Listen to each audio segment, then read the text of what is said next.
Ambassador, good morning. Good morning. Na anaprotein. Yeah, I'm in Adum. Ishiacho. Papa. Ishiacho. Papa. Impome. Oh, you good. I don't know. I don't think it's in Quim. For young fund there, this year 4 years and let's say 6 months in a NPP bar Bemu. How has life been, in opposition?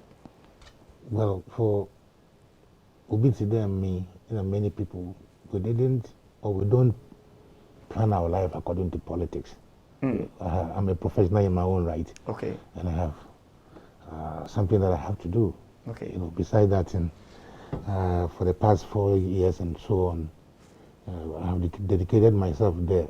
They have built a very stronger party than we used to have. Particularly, the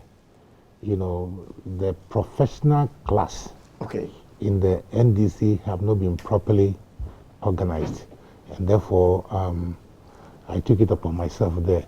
Eshen, if you look at the population dynamics of this country, you can define yourself as a grassroots party, all right. But it's not only the grassroots that participate in elections. The professors, the lecturers, the doctors, engineers, are all stakeholders are the ones who have a platform to participate in the governance of this country. I just got prompted.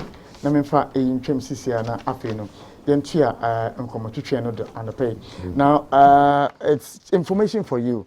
CBG wants us to inform you that you can pay your customs duties and all other GRA payments easily through any CBG branch nationwide. Simply dial *222# to pay your custom duties, GRA taxes, Environmental Protection Agency levies, Ghana Standards Authority levies, Food and Drugs Authority levies, and levies for all other government services. Visit www.ghana.gov.gh to fill your forms and generate your invoice. Call them on 0302-216-000. CBG. One more as we stand with you. Ambassador, sorry I had to interrupt you there. Okay, so you're telling me about life. I was saying that for those of us who have planned our lives professionally, being in opposition or being in government doesn't mean much. You understand? So, life is going on. And I have, like I told you, dedicated myself to help build a stronger political party. Because I believe in the NDC and its ideologies. And I also believe that, like me, other professionals, lawyers, doctors, engineers, journalists, whatever, must also be given the platform to be able to contribute to the well-being of this country. So we formed the NDC Professionals Forum, and then I think that we are so far doing good. We meet and to discuss ideas from various expertise and experiences, and then after that we advise the party, this is the way to go, this is not the way to go. And we also are part almost of every committee that the party has formed. And therefore, a party survives on funding, so we raise funds also for the party. So far, this is what we have. Apart from my legal practice, this is what I've also engaged myself in. All right, that's interesting. So the membership of this platform or group, is that of only NDCs or any other Ghanaian can join? No, for now it's exclusively for the NDC. And for not only the NDC, but those who believe in social democracy as an ideology, in contrast to any other ideology like the whatever they call themselves, but we are social democrats. We believe in the fact that the society, the country, must create a level playing field for everybody. And then if everybody is doing well, then the country is doing well. We also believe in private ownership of property, but we don't believe in the fact that state property should be converted to public profit or private profit. We don't believe in that. For example, if you have a whole government institution like a gold mine, whatever it is not right for you to convert it for the good of a few people. Because after all, you see that when they convert it to private profit, they will get tax. Now, you and I know that the people in the villages, look at the roads they are driving on, you know. For us, if we have properly, as a country, managed those natural resources as a state institutions, we would have applied the resources into general and greater good. But you do agree with me that there is a usual rhetoric that the private sector is the engine of growth. Does the NDC believe in that? Elsewhere, it could be the case, but experiences the whole world have shown that that is not emphatically right. You know, you see the private sector in the United States, and you will see that they have developed their system in such a way that competition is fair, and there are antitrust agencies that controls their competition. But in Africa, where the infrastructure is that lame, where people do not even have a place to sleep, if you introduce that capitalism, property owning capitalism, it means that only a few will run like Usain Bolt and leave the rest of the people. And that is why in this country, you go to certain places in Accra and there are plush houses, you know, one person living in a bare compound. But if you go to Gaskia, Nima and other places, you know, you see people sleeping outside. This is what we as Social Democrats do not believe in. But is it not also proven from our own experience as a nation that state-owned enterprises are not properly managed? Wrong. To be profitable? Wrong. Explain. Wrong. Now, if you take any contractor from outside the country, those who made the overhead bridge, those who built all the facilities that we have, you will see one white man, you know, and the rest of the workers are all blacks. You understand? So the question is just leadership. You understand what I mean? Now, those of us who have lived in this country for some time have grown to believe that that assertion, that state ownership is not effective, were just manufactured. You understand? Because, see, Kwame Nkrumah had many industries, but we still have the Jihok distilleries, because that has been managed properly. We still have Ghana Oil Company, which is solely Ghana government state property. It's still being managed properly. We still have SNIT and other top-class commercial bank and the rest. That are all Ghanaian. But these would form about, let's say, 10% of the state-owned... I'm coming to that. I'm coming to that. You know, when Kwame Nkrumah had a lot of industries, they were running very, very, very well. Jihok Steels, Jihok Pharmaceuticals, whatever it is. But the problem was that the technology they were using was from Romania, most of them. But then the Romanian government state collapsed under the Russian system. So getting spare parts for those factories were not there, you know. And the management then, again, were politically selected. And therefore, the expertise to run those companies were not there. But remember that CPP, or the Osagyefo, that's the reason why Osagyefo established JIMPA, Ghana Institute of Management and Public Administration, so that we can train more of our public administrators. And then there's also another one, NVTI, and all those institutions were established so that we can develop our human resource to manage our economy. Unfortunately, for whatever reasons, most of all these people who were trained with our resources have found themselves outside. If you go to many institutions in America, you see Ghanaians as top managers, you know.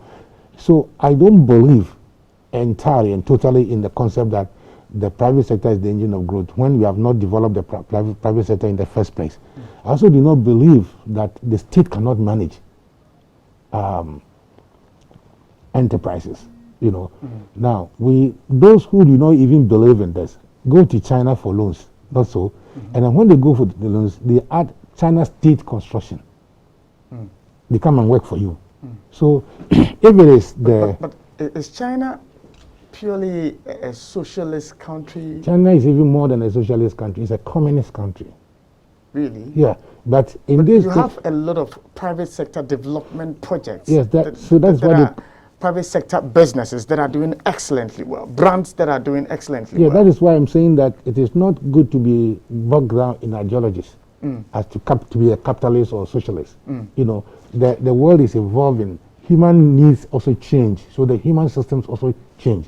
But then I am telling you that it is not right economically, in economic theory, it is not right to say that the government sector cannot do business. Because I'm saying, giving you the examples of China and other places where the state is doing business.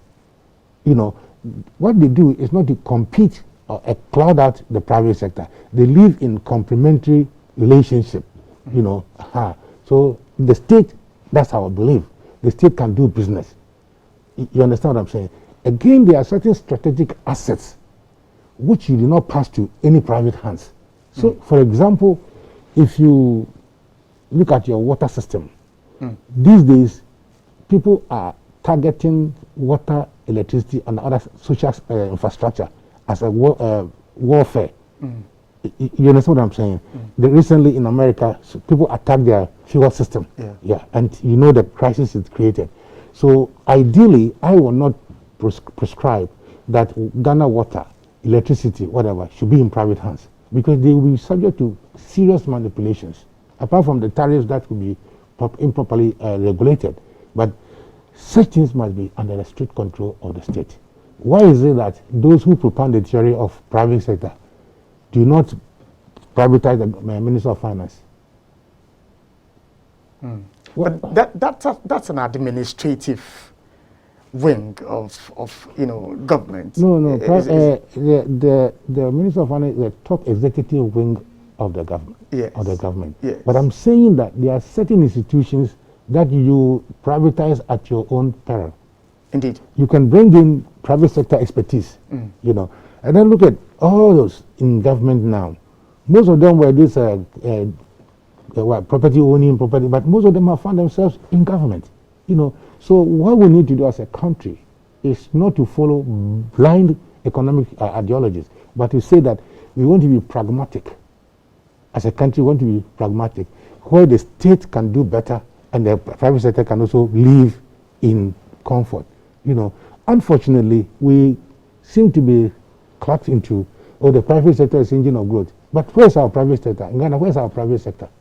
If you talk about our private sector, have we built it? Like other societies.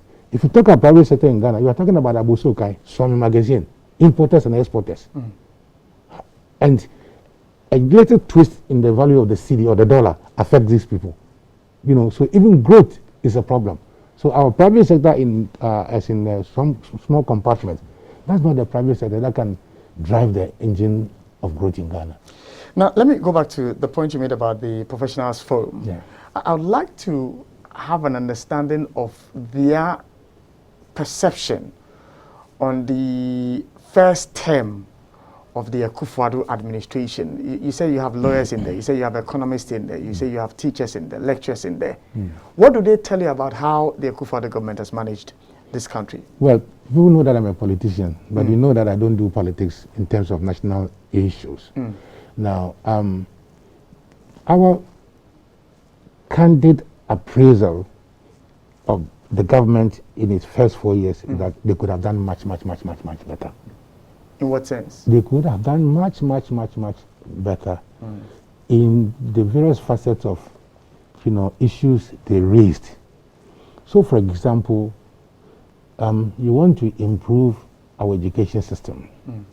You discuss education in its entirety. You understand?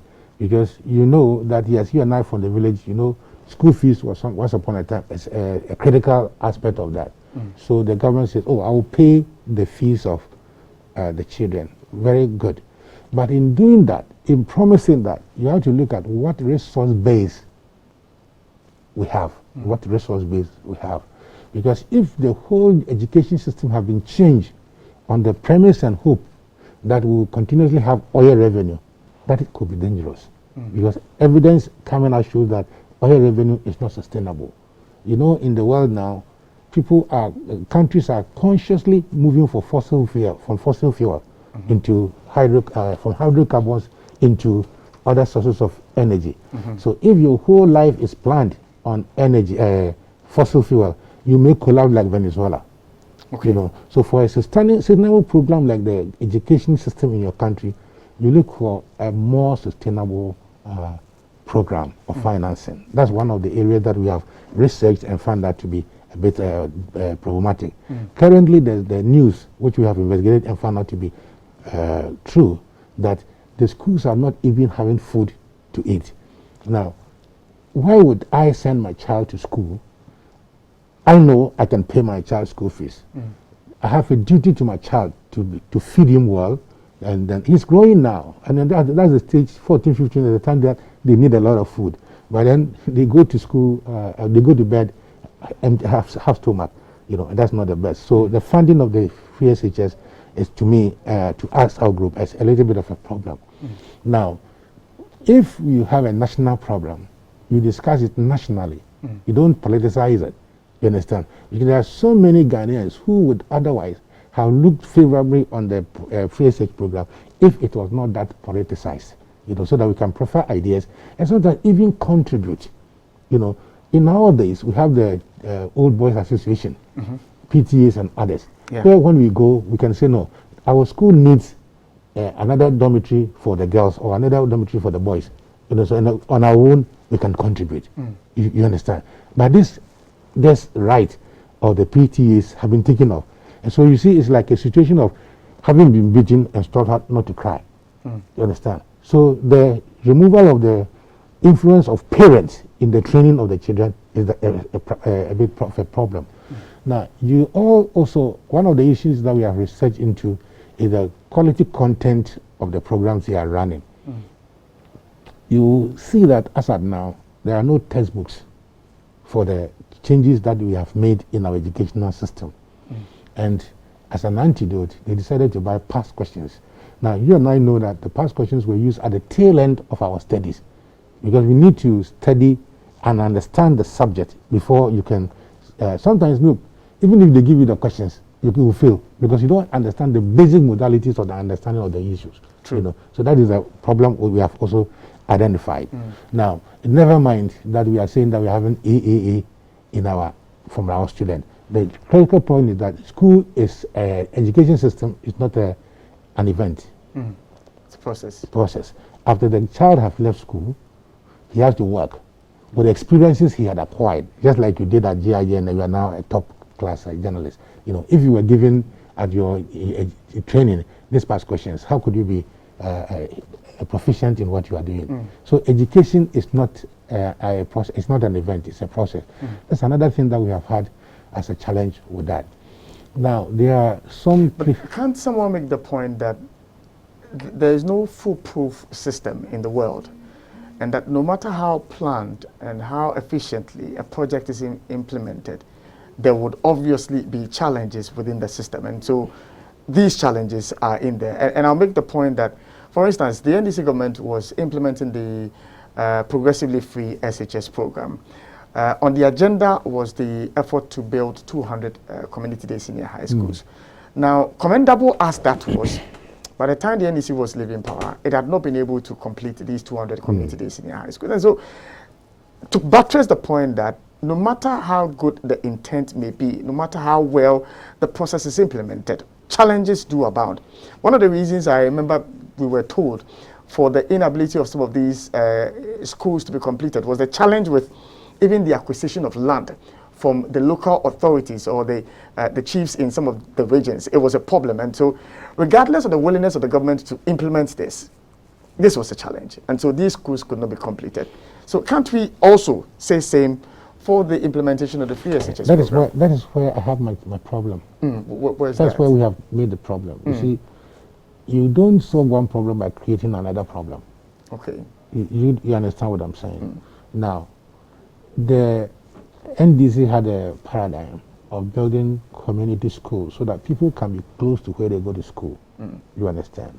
And we located those schools by the constraint of land availability and also of the principle that a school grows. St. John's Grammar. It used to be a very small school. Now it's a whole town.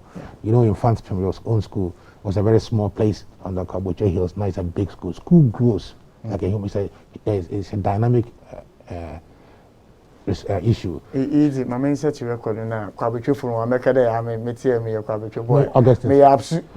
Absu. Yeah, okay. I know, I know the rivalry, but you know St. Augustine's College Yes. started on the how do you call maybe a hotel one Kakraba. Yeah. And then it has grown now Wabampano.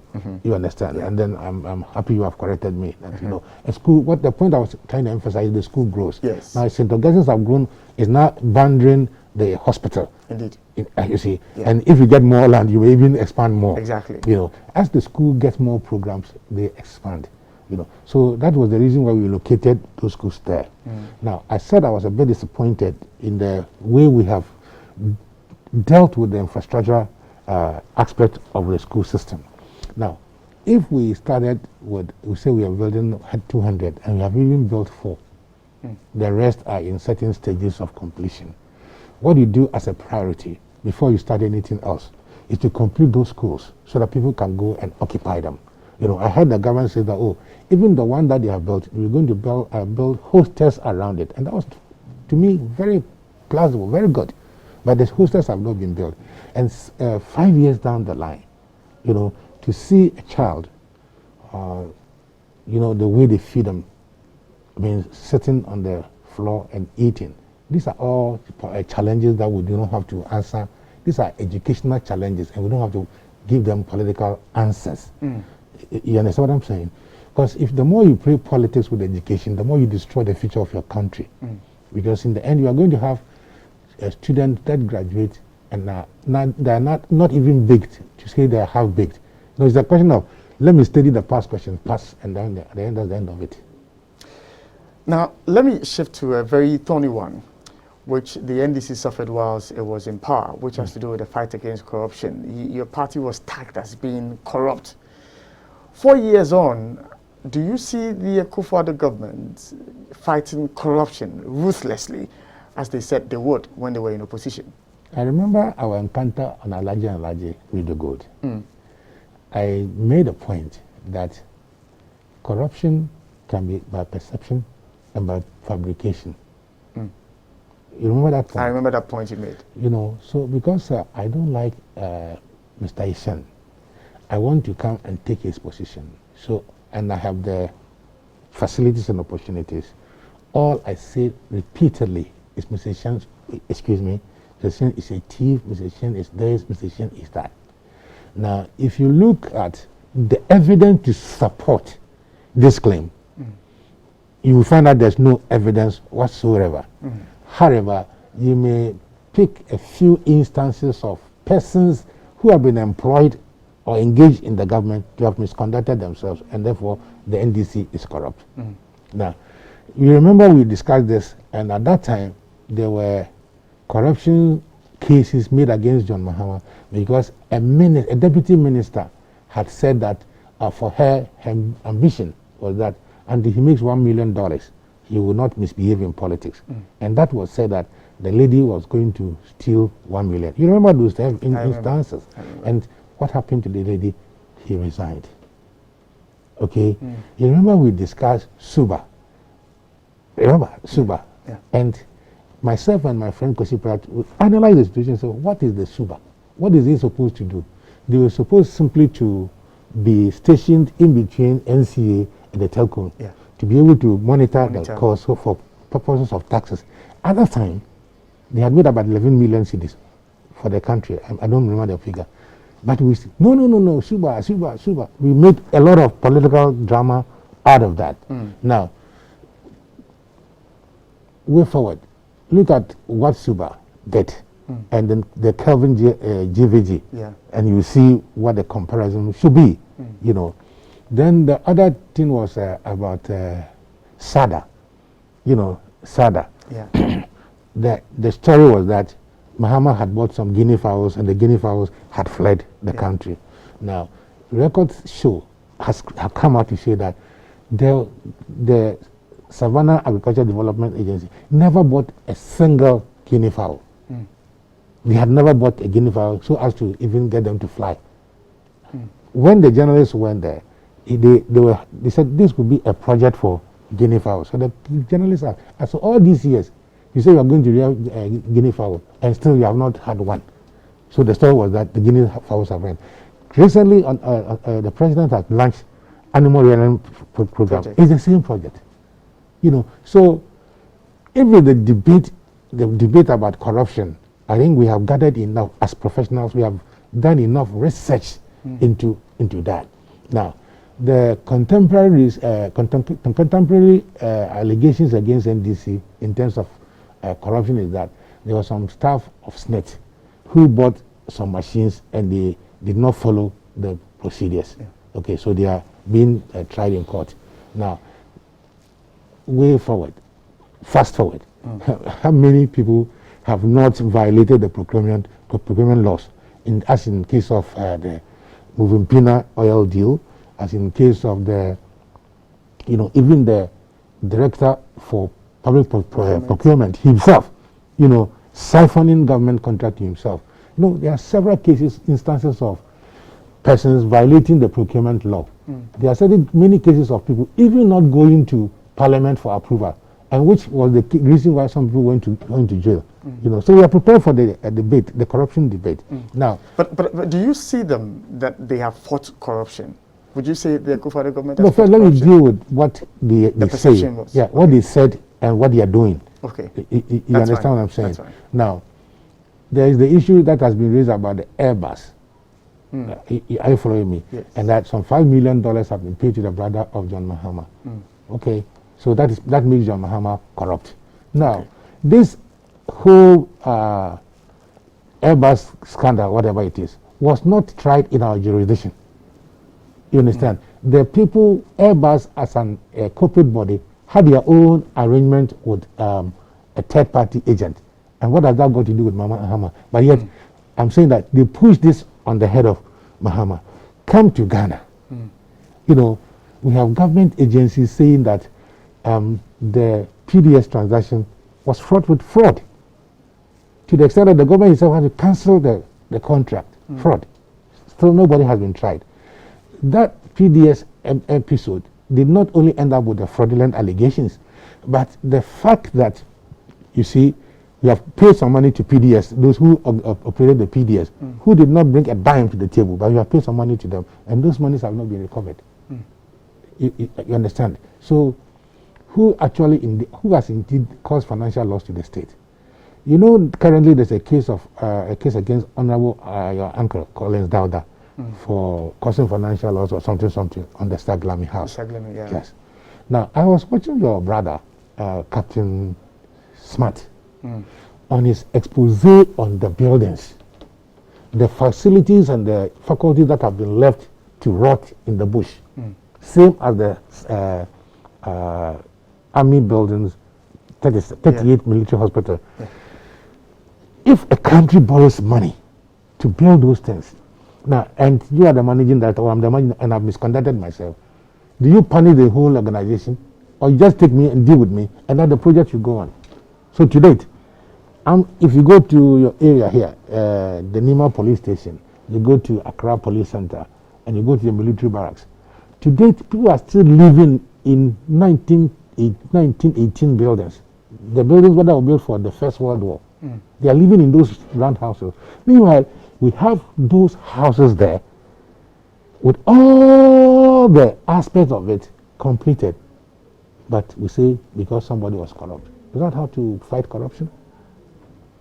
Same with the schools and others. Then today, and the pain I have in my heart is that for us, these are national assets. We don't guide it. So people go and take whatever they want and take it. So even when you are going to repair them again, it will cost more than the original cost. So between the man who administratively, to even borrow their word, was corrupt by inflating the price or whatever, and the person who have led the whole project to be left in the bush. Meanwhile, Mr. Shen, you should know that it is not our money. We borrowed it, and we must pay. I was in India, and we fought to get the Commander Sugar Factory. You are from the central region. And the whole of the central region, we used to have two industries, just two. The Asebu Lime Factory and also the Commander Sugar Factory. So the lime factory, for whatever reason, is not doing well. But the Commander Sugar Factory has been shut down. So we said, okay, let us reactivate that. Because that will serve from Deposo Western region. That will serve as a source of employment for that. Now, granted, without admitted there could have been some mistakes. I don't know, but as an ambassador who superintended part of this activity, the contractor in India, when you go for Exim Bank loan, you don't select your own contractors. You don't select your own consultants. So the Indian government, after giving us that money, gave us a company called Septec to come and build that company. The Indian government also gave us consultants.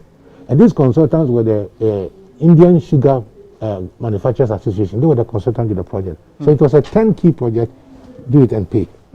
Now, as part of the strategy, we decided that sugarcane takes between 6 to 9 months to mature. Because if it goes beyond the maturity stage, it loses its sucrose. Then it is just not good for production. So build a factory. When you getting to the middle or end of the factory, then you start planting the sugarcane. This was the arrangement. So when it was about 2 tests completed, we applied for another loan of 24.5 million for the plantation. Because, first and foremost, the variety that we have is not the one that can give us super content and volumes. And again, because people had encroached on the original lands of Commander, then you needed varieties that can, as it were, yield 2 or 3 times in a year. So we had also arranged for Brazil and other countries to supply us the seedlings. With this money, 24.5 million. Mr. Shan, the 24.5 million had been approved. Ghana government has not, either he has gone for it and has not applied it, or he has not gone for it at all. Meanwhile, the factory is there. But is it not this backward integration process that people have concerns with? That how do you start a project when you don't have raw materials? Mr. Shan, you are from the central region. You must be very familiar with this. The whole of that enclave, all they do is plant sugarcane. The whole of that enclave. So we could even do local mobilization to start the factory. So that's one point. People who are criticizing that do not know. But from, as soon as you arrive at Dabuasi Junction, all the way to Commander, to Elmina, the people, all they do is plant sugarcane, and you know of this fact. So we could even have started as mobilizing local raw materials for the factory. But I've told you, sugarcane has an expiry date. It lasts between 6 months and 9 months. So if you plant the sugarcane and you take 2 years to build a factory, you would have just wasted money. You understand what I'm saying? This is different from other production where you have to put the raw materials before you do it. Because, for example, if you are going to build a coconut oil factory, you can't use the same strategy because coconut take about 14 years to start manufacturing. Thereabout, apart from the new breeds. So in that case, you have to plant the coconut before you build a factory. But for perishable goods like sugarcane, you need to build a factory midway, then you build it. Now, if you go to Elmina, you are from Elmina. I'm from Sopon. Sopon, but in the same world. Now, if you go to Elmina, you will find out that there's a cold store chain that has been completed. It produces ice blocks. It has storage facilities for the fishermen and fishmongers. Everything about fish marketing has been completed for the past 6 years. It's standing there. So if it's true that some people misconducted themselves, that's fine. Deal with them. But then immediately appoint people who you think can manage it to run it. If for nothing at all, the youth in that place can be employed. The more we keep these factories there, the more they get destroyed. Maybe one day another government will say we want to rehabilitate it. It will be 3 times or 4 times the cost, and what the youth have to pay in future. Okay. Now the youth who will pay are also being denied employment. Okay. Are you following me? Yes, I'm following you. They're also being denied employment. Now, the amount of money we have saved for not importing sugar is also being piled on our debt. So we are in a situation where going forward, coming back, I don't know what we want to do. Because if you want to go back to the Commander Sugar Factory, which you must at all costs, because you are going to pay the loan. The 35.25 million that we took for India, you are going to pay. You know, and the other one for the fish marketing, you have to pay. So these are the challenges that we have found to be with our current government. All right. But do you see that zeal to fight corruption in the government? Well, from our research, the areas in which they have said to be fighting corruption was the fact that they appointed a special prosecutor, your uncle Martin Amidu. With the failure that we received Martin Amidu, unfortunately there was a total disappointment. So that claim that we are fighting corruption by appointment of a public prosecutor had not been the case. We have just appointed a young man recently, yes. But I believe, I hope that a young man will be given the free chance to operate, because you see, the easiest thing you can do in fighting corruption is to target your political opponent for any minor or offense. That's one, everybody can do it.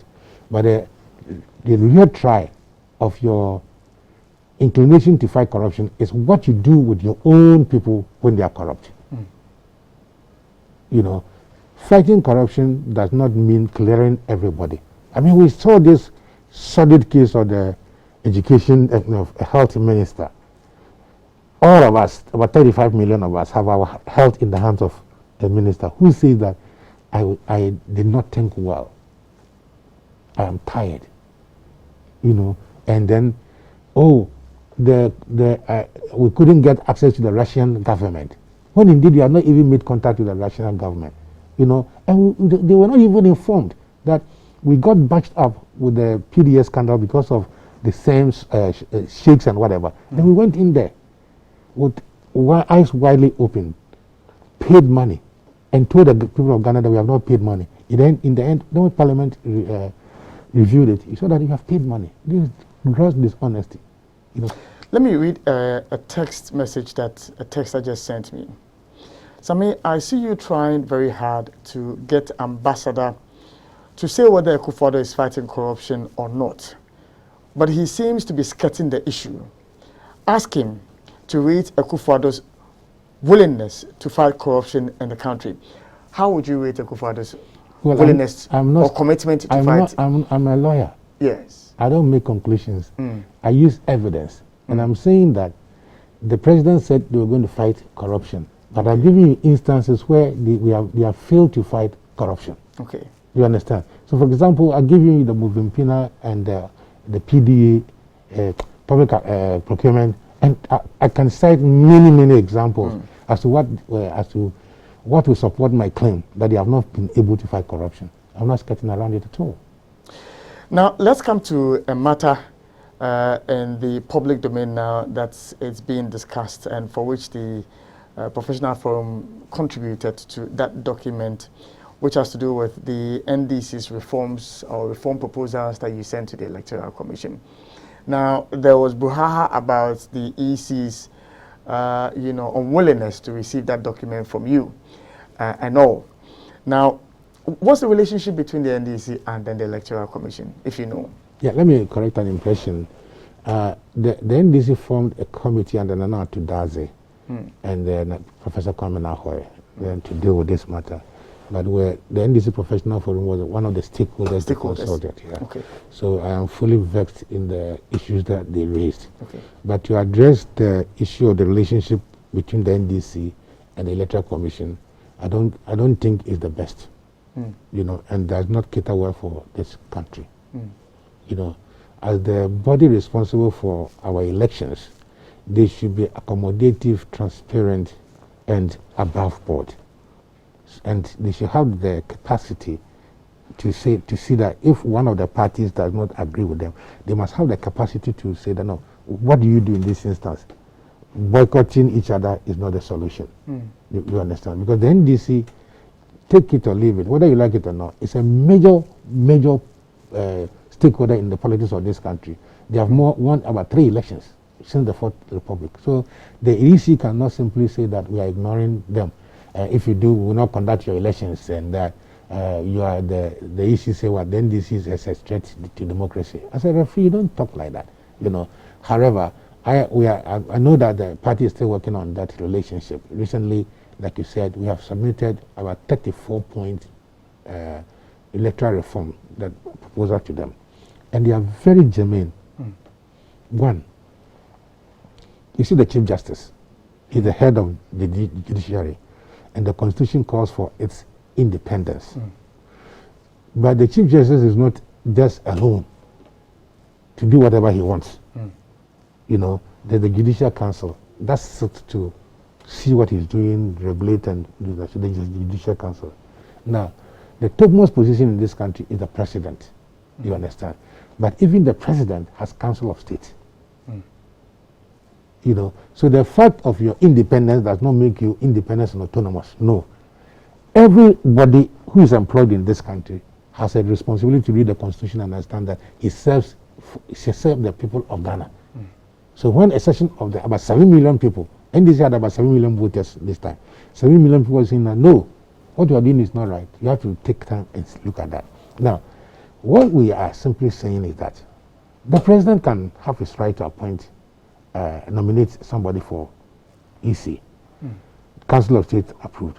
But the people who participate and who we have elected to represent us is Parliament. So like the Chief Justice, the EC boss, the EC should also be approved by the Parliament. And I think this is very clear. If that is done, you know, then everybody has the hope that even if the president appointed his own wife, he's been subjected to public, scrutiny. It's interesting that that position, and that's one of the major positions that it's made in that document. But is it not equally true that people who have gone through the process of being vetted by Parliament itself, we have had issues to raise about their fairness and their balance in the discharge of their duties? As in the Parliament, or yeah, as in Parliament, vetting people. Ministers of State are vetted. The Chief Justice vetted. Several other, the Office of the Special Prosecutor vetted as well.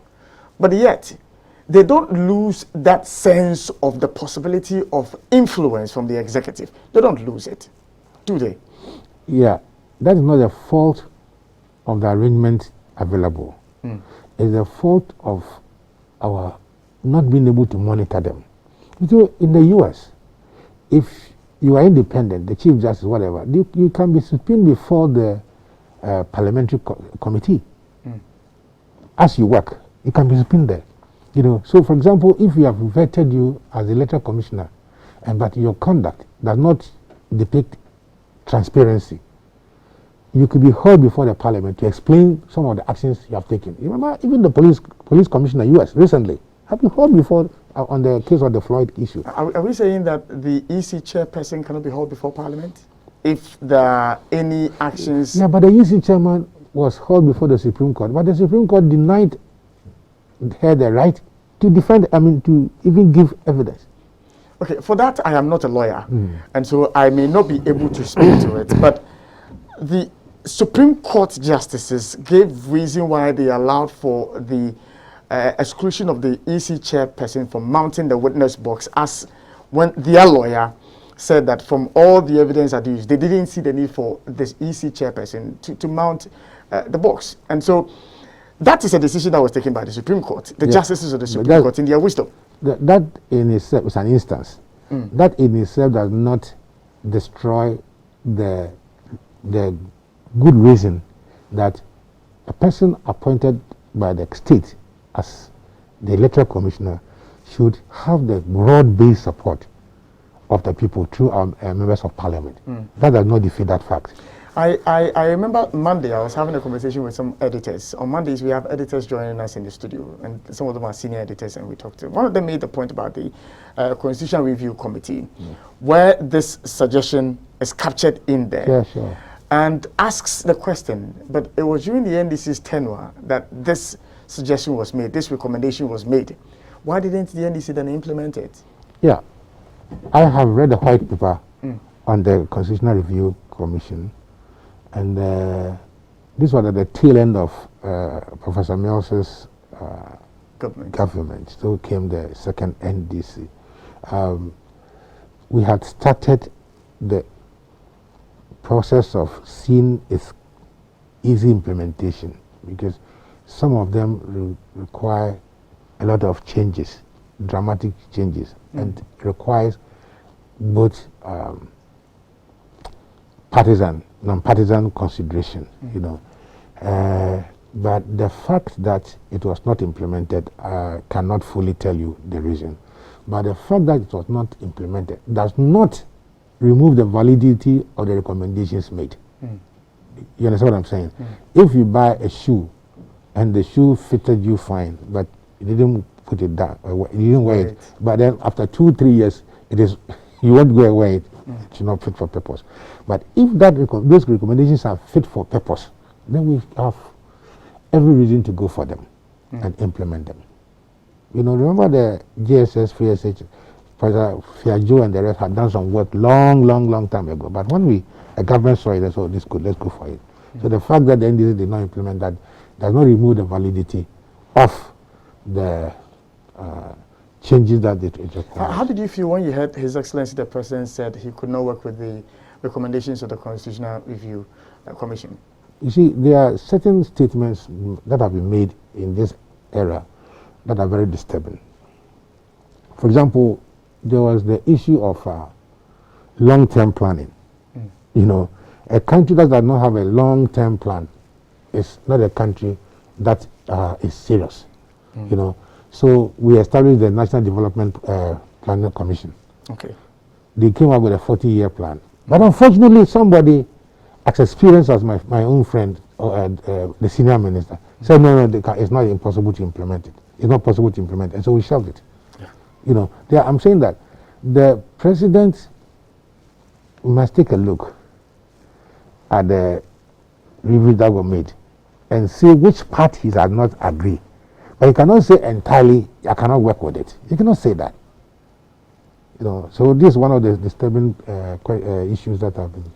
My understanding is that you have a court case, and so you may have to leave us if my information is correct. But if I do have your permission to ask my final question. I think that I've told my client we are on vacation, so it's not any serious day. But if that's the end of the day, I'm fine. You can ask the final question. All right, then let me ask.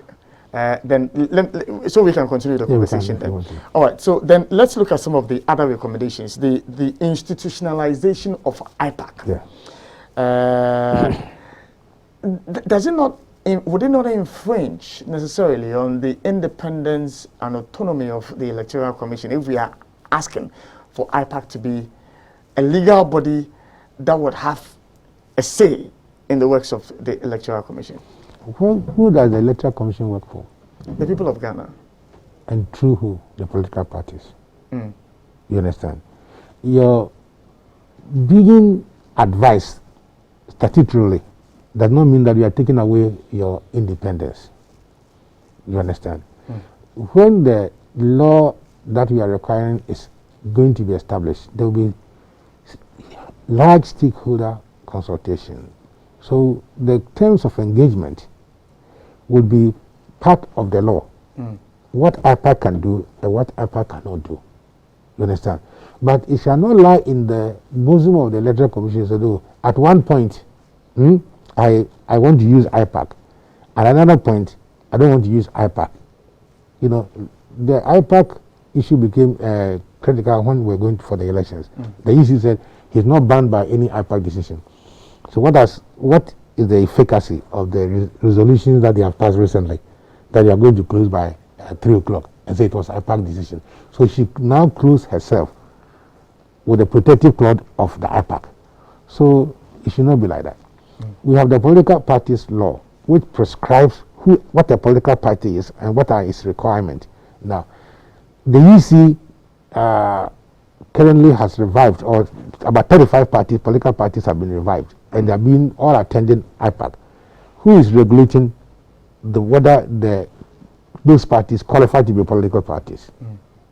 You know, so whereas the NDC, which is a big political stakeholder, player in the politics of this country, is excluded. You have done small love parties, some small parties. You know? So that is why we are saying that there should be a dichotomy. We should break the Electoral Commission to two functions. Okay. Political party management and regulations, and elections management. Because you cannot be a regulator and a player. You understand? You do not have the right to just reselect any party and invite them to come to a meeting.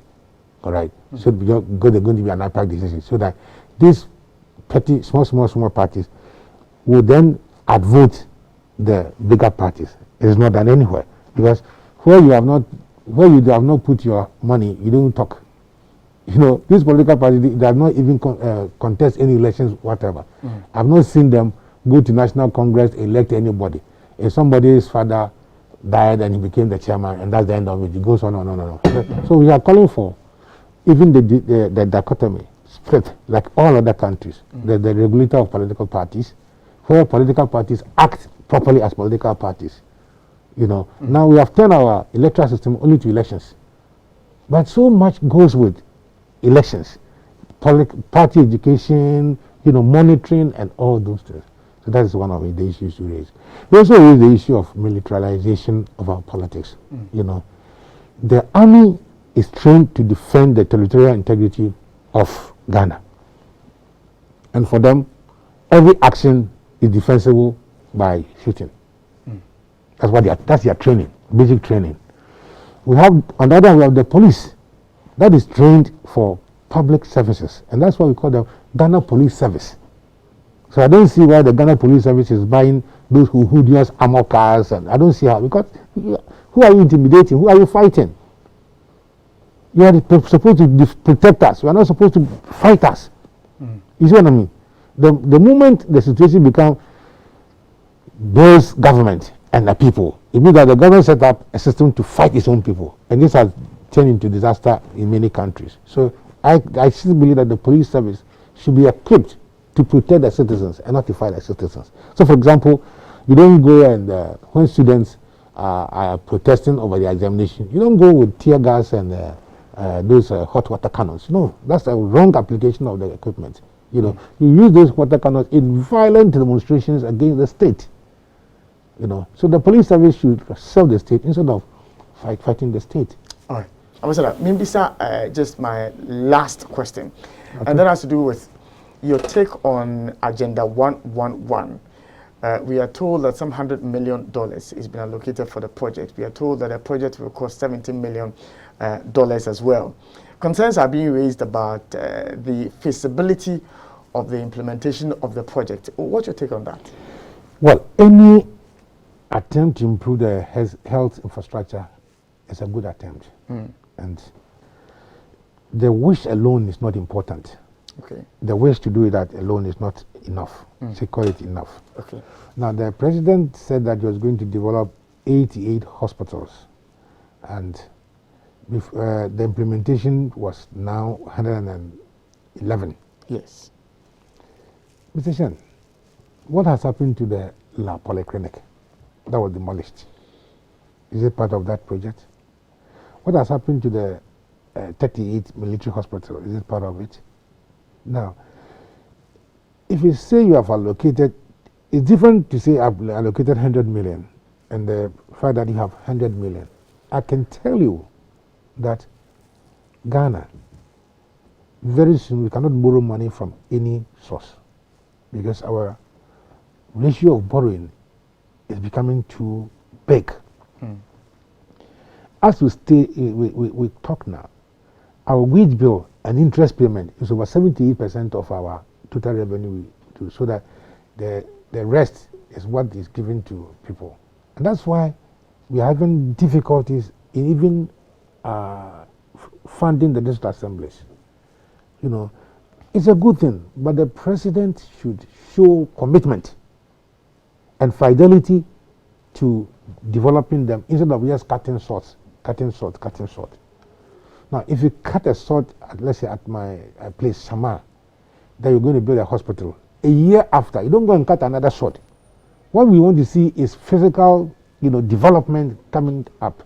Now, Mr. Shen, if you have traveled to the western region of late, and the fact that all the cocoa roads were suspended, ostensibly for auditing. And after the auditing, we haven't seen the audit report, and we have also not been able to develop a kilometer of the roads. Now, all the roads have been reversed, deteriorated far more than what the roads used to be. I'm sure, as a journalist, as you are looking at videos of people got stuck in their vehicles, including the Minister for Lands and Forestry, got stuck in the mud. You know, we have these priorities. I don't say health priorities is not the one to look at, but as of now, there are hospitals and district clinics and cheap compounds all over the place. What the president needs to do is to complete the ones that the previous government started, so that we have a net number of hospitals that belongs to us. We have it before you look for new ones. But the ones that have been built with the equipment installed, and you know that some of these equipment, when they have not been installed, even when they are installed, they are supposed to be under certain temperature and certain controls. But these equipment, sophisticated machines like the MRI, are lying in the sun and the rains. Then that doesn't make proper sense to me, that you say that you want to do 111. It doesn't make sense to me. You understand? If we had completed what we have and said that, oh, overall, we have total of 170 clinics and we need 120 more or 111 more, then I can support that claim. You understand? But like the education system, we touch it and then we create problems. And that's not the best for us. If the president can build